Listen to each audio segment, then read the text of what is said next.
Hello students, तो यहाँ पर हम लोग करेंगे आज example number 13 class 12 maths chapter number 6।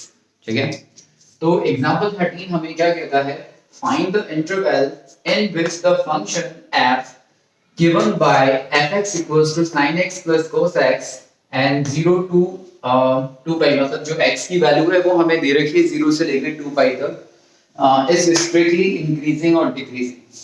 ठीक है, मतलब सिंपल सी बात है, हमें ये फाइंड करना है कि फंक्शंस कौन सी इंटरवल के अंदर इंक्रीजिंग है और कौन सी इंटरवल के अंदर डिक्रीजिंग है। ठीक है, वो भी स्ट्रिक्टली। स्ट्रिक्टली का मतलब हम जानते हैं, स्ट्रिक्टली का मतलब ये होता है कि f डैश x जो है वो 0 से बड़ा होना चाहिए।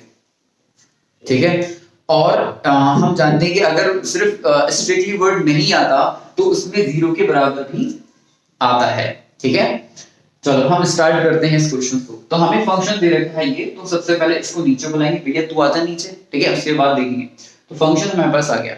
अब इस फंक्शन का सबसे पहले हमें पता है हम क्या करते हैं, डिफरेंशिएशन करते हैं। तो हमने डिफरेंशिएशन कर दिया, sin x का cos x बच्चा बच्चा जानता है, और cos x का माइनस sin x। इसके बाद हम क्या निकालेंगे, x की वैल्यूज निकालेंगे। ठीक है, वो सारी वैल्यूज निकालेंगे जहां पे हमारे पास ये कंडीशन सेटिस्फाई करेगी, मतलब 0 से लेके 2 पाई तक वो सारे x की वैल्यू निकालेंगे। अब x की वैल्यू हम निकालते कैसे हैं, तो हम इसको रखेंगे 0 के बराबर। हमने रख दिया 0 के बराबर, तो हमारे पास आ जाएगा cos x equals to sin x। ठीक है, अब मेरी बात ध्यान सुनो, अब हमें वो सारे x की वैल्यू निकालनी है जहां पर cos x किसके बराबर हो, sin x के बराबर हो। वो सारी वैल्यूज आप लोगों को फाइंड आउट करनी है। ठीक है, मतलब हमें फाइंड आउट करनी है। ठीक है, तो अब हम कैसे करेंगे, तो इसको वैल्यूज फाइंड आउट करने के लिए एक वैल्यू तो देखो तुम लोगों को पता ही है, π/4 पे दोनों की वैल्यू सेम होती है। क्लास 10 तक ये आराम से पढ़ लिया था हम लोगों ने। हम क्या करेंगे, वो सारी x की वैल्यू निकालने के लिए इसको भी cos में बदल देंगे। ठीक है, आप चाहो तो sin में भी बदल सकते हो, लेकिन cos वाला इजी होता है, और आप चाहो तो tan में भी बदल सकते हो, वो और इजी होता है। ठीक है, लेकिन मैंने cos में ही बदला है, तो इस वजह से मैं cos का ही आपको समझा रहा हूँ। अच्छा, अब देखो ध्यान से, cos x equals to cos, इस sin x को मैं क्या लिख सकता हूँ, π/2 माइनस x में लिख सकता हूँ। अब हमने क्लास 11th में पढ़ा है कि अगर cos x cos y के बराबर है, तो हमारे पास x की जो वैल्यू होती है वो 2n pi plus minus y होती है, और यहाँ पे जो n बैठा हुआ है वो nz को बिलोंग करता है, मतलब वो इंटीजर होता है। ठीक है, ये हमें पता है। अच्छा सर, ऐसा क्या, मैंने कहा बिल्कुल।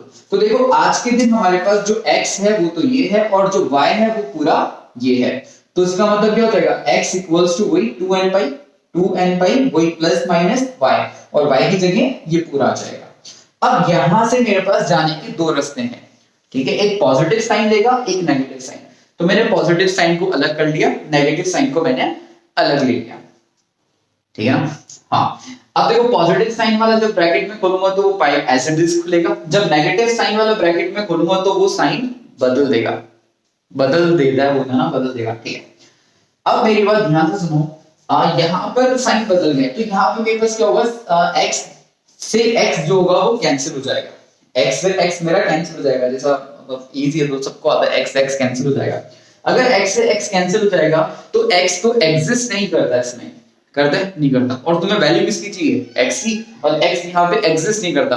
तो जब यहाँ पे x एग्जिस्ट नहीं करता तो इसका मतलब क्या हुआ कि तुम ये वाला केस नहीं लोगे। ठीक है, तो ये नॉट पॉसिबल हो जाएगा। ठीक है, नॉट पॉसिबल केस हो जाएगा ये। हाँ, अब देखो आगे, अब ये वाले केस को देखो, क्या ये पॉसिबल है, इस माइनस x को हम इधर ले गए तो ये क्या बन गया, हमारा 2x बन गया। ठीक है, ध्यान रखना, tan से अगर हम करेंगे थोड़ा और इजी हो जाएगा क्वेश्चन, लेकिन मैं आपको ये समझा रहा हूँ ताकि आगे कोई क्वेश्चंस अगर आपके पास हो तो आप उनको अच्छे से इस तरह से डील कर लो। ठीक है, चलो ठीक है, देखो आप इस माइनस x को हम उधर ले गए तो कितना हो जाएगा, 2x हो जाएगा, 2x इक्वल्स टू दिस। अब हम क्या करेंगे, इस 2 से सबको डिवाइड कर देंगे, हमारे पास ये आ जाएगा, बहुत सिंपल। ठीक है, इजी है। अब आगे अब हमारे पास ये हो गया। अब लेकिन n तो किसको बिलोंग करता है, इंटीजर को बिलोंग करता है। इसका मतलब हमारे पास इनफाइनाइट वैल्यूज है, जिसकी n की जो वैल्यूज है वो इनफाइनाइट है। ठीक है, अच्छा, लेकिन x ने अपनी औकात बता रखी है, मेरी जो औकात है वो 0 से लेकर 2 पाई तक है। ठीक है, तो इसका मतलब ये है जब मैं n की वैल्यू 0 रखूंगा चलो ऐसा करते हैं -1 रखते हैं, माइनस में रखो सर। मैंने -1 रखी सबसे पहले, देखो इंटीजर है तो -1 रखी, -1 रखी, तो मेरे पास जब मैं -1 रखूंगा तो ये -पाई प्लस पाई/4 हो जाएगा, हो जाएगा। जब मैं इसको सॉल्व करूंगा तो आंसर नेगेटिव आएगा। और x ने क्या बोला कि मैं नेगेटिव नहीं हो सकता, मैं तो 0 से लेके 2 पाई तक हूं। मैं कहां तक हूं? 0 से लेके 2 पाई तक, मैं नेगेटिव नहीं हो सकता। इसका मतलब मैं नेगेटिव वाली वैल्यूज लूंगा ही। तो मैंने क्या करा कि मैंने 0 से स्टार्ट करते हैं, चलो 0 रखते हैं, तो मैंने 0 रखा, 0 रखते ये 0, आंसर x की वैल्यू कितनी हो गई? पाई/4। ठीक है, तो एक वैल्यू मुझे मिल गई। उसी तरह से मैंने n की वैल्यू क्या रखी? 1 रखी, 1 रखी, तो यहाँ पे 1 रखेंगे, इसको सॉल्व करेंगे तो मेरे पास एक और वैल्यू आ गई जो क्या आ गई? 5पाई/4 आ गई मेरे पास, दो वैल्यूज मेरे पास आ गई। ठीक है, अब इसके बाद मैं क्या रखूंगा? 3 रखूंगा, मतलब नहीं 2 रखूंगा, मैंने 1 रखी ना, अब मैं 2 रखूंगा।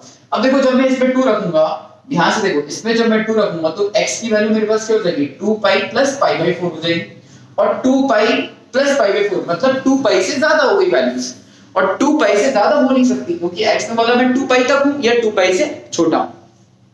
ठीक है ना, इस वजह से हम n = 2 नहीं लेंगे। ठीक है, तो दो वैल्यूज ही हमारे पास आएंगी। तो अब हम क्या करेंगे? इनको नंबर लाइन पे सजाएंगे। ठीक है, किस पे सजाएंगे? नंबर लाइन पे। तो हमारे पास क्या आ जाएगा? पाई/4 इधर आ जाएगा, 5 पाई/4 इधर आ जाएगा, और 0 इधर, 2 पाई इधर। तो हम ये देखेंगे हमारे पास 3 इंटरवल्स बनी हैं, एक first, second and third interval. तो इन्हीं में के अंदर ही इंक्रीजिंग और डिक्रीजिंग का केस होने वाला है। ठीक है, अब देखो ध्यान से, मैंने क्या करा? यहाँ पे sin x cos x का ग्राफ बनाया। sin x का ग्राफ काला वाला है, ठीक है, और जो cos x का ग्राफ है वो रेड वाला है। ठीक है, थोड़ा सा लाइट है, देख लेना, है ना।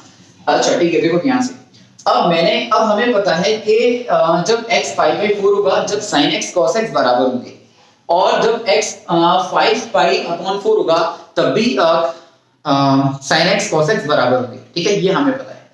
अब देखो ध्यान से, ये तो वैसे 10th क्लास में भी देखा था हमने ना। तो ये देखो sin x का ग्राफ मैंने यूं बनाया और cos x का ग्राफ मैंने इस तरह से बनाया। तो दोनों जहां इंटरसेक्ट कर रहे होंगे वो पाई/4 होगा, और यहां पे भी दोनों इंटरसेक्ट कर रहे हैं, ये पाई/4 होगा, क्योंकि दोनों की वैल्यू यहां पे सेम सेम है। ऑब्वियसली बात है, सेम सेम। अभी तो हमने निकाले वैल्यू 2.1 ही है, एक ही है। ठीक है, तो उसी के बेस पर हम कह रहे हैं कि ये पॉइंट है, ठीक है, जहां पे दोनों इंटरसेक्ट कर रहे हैं, मतलब दोनों वैल्यू सेम दे रहे हैं। अच्छा, अब देखो ध्यान से, हमें ये बताना है कि कौन सी वाली इंटरवल के अंदर इंक्रीजिंग है और कौन सी वाली इंटरवल के अंदर डिक्रीजिंग है, इसको देखना है ध्यान से। अब देखो ध्यान से, अगर ये इंक्रीजिंग कब होगा? ये इंक्रीजिंग कब होगा? जब fx जो है वो 0 से बड़ा हो।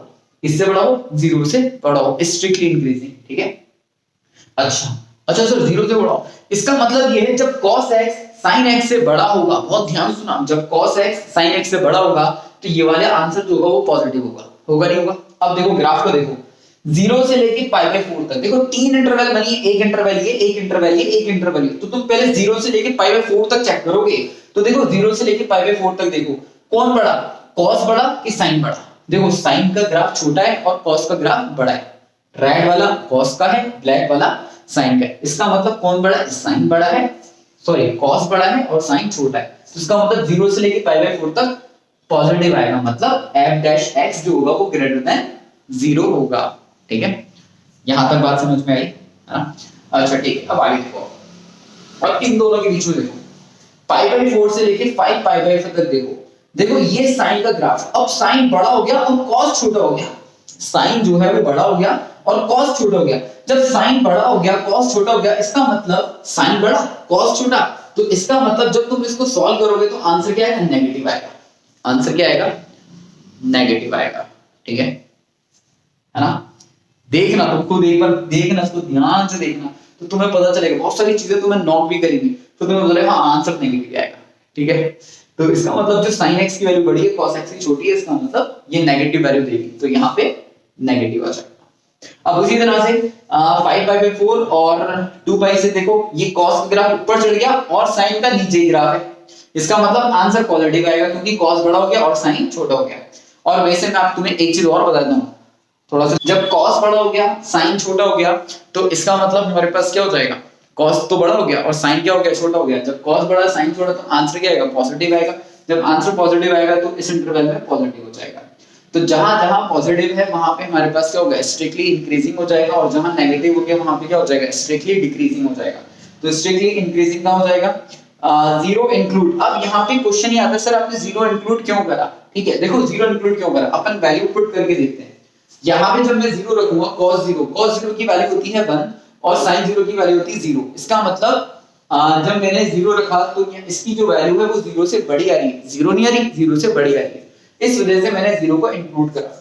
अच्छा जब मैं पाई बाई 4 रखूंगा तो देखो पाई बाई 4 पे 1/√2 और ये 1/√2 दोनों काट लेंगे, आंसर जीरो आ जाएगा। तो जीरो वाला तो लेना नहीं, हमें तो जीरो से बड़ा चाहिए, ठीक है। जब जीरो से बड़ा चाहिए तो हम ये लेंगे नहीं, तो इस वजह से हमने इसको ओपन कर दिया। उसी तरह से इसको ओपन रखा, इसको क्लोज क्यों रखा, क्योंकि ये ग्रेटर देन जीरो आंसर हमें दे रहा है। उसी तरह से इन दोनों पे ओपन रखेंगे क्योंकि यहाँ पे और यहाँ पे दोनों आंसर क्या आ जाएगा, जीरो आ जाएगा और जीरो हमें लेना नहीं है, ठीक है। होप कि आप लोगों को समझ में आया होगा। अगर फिर भी कोई डाउट रहता है तो आप लोग मुझसे पूछ सकते हैं, ठीक है। Thank you so much.